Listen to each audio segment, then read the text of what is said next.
আপনি কোনো পুরুষকে বদলাতে পারবেন না, কারণ তারা জেদি, একরোখা এবং নিজের বিশ্বাসে অটল। কিন্তু আপনি তাকে ভালোবাসলে সে নিজ থেকেই বদলে যাবে। তার আচরণ, তার কথার টোন নিজ থেকেই পরিবর্তন হবে।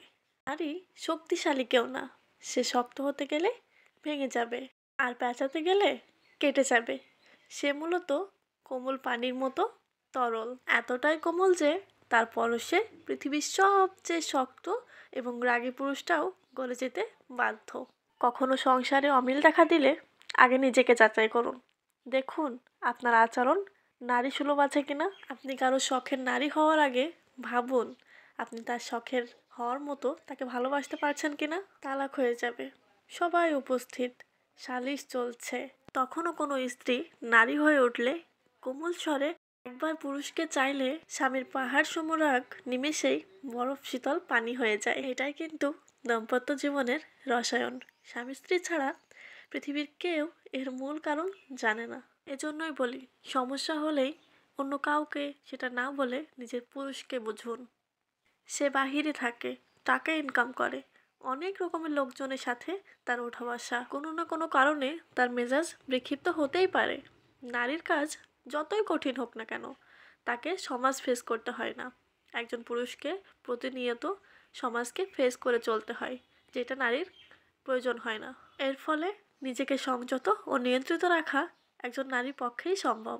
পুরুষ কখনো জেতে, কখনো বা ঠকে।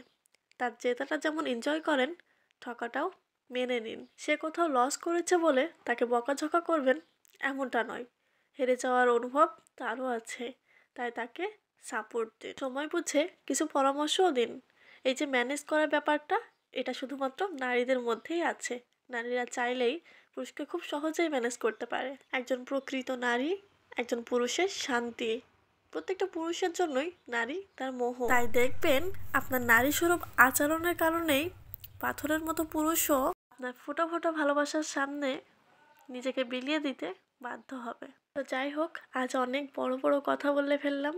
আমরা গেছিলাম আজকে উদ্যোক্তা মেলায়। মেহেরপুরের নতুন নতুন সব উদ্যোক্তাদের নিয়ে একটা ছোট্ট মেলা বসেছিল, সেখানে ভাবলাম একটু ঘুরে আসি। তো বাড়ির সবাই মিলে ঘুরতে চলে গিয়েছিলাম উদ্যোক্তা মেলায়।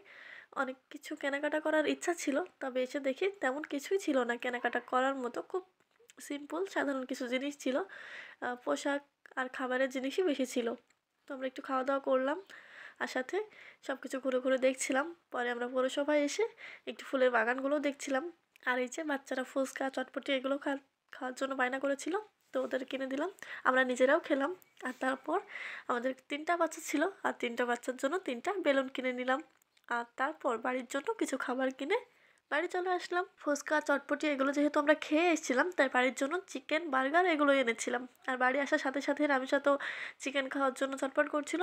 রামিসা চিকেন বার্গার দুইটাই অনেক বেশি পছন্দ করে, তো ওকে চিকেন খেতে দিলাম। আর এই যে বার্গারও এনেছিলাম, আমিও একটা চিকেন খেয়ে নিলাম। আর এই ছিল আজকের ভিডিও। ভিডিও কেমন লাগলো অবশ্যই জানাবেন, আর লাইক কমেন্ট শেয়ার দিয়ে পাশে থাকবেন। আর ভিডিও দেখতে চাইলে অবশ্যই একটা ফলো দিয়ে রাখবেন।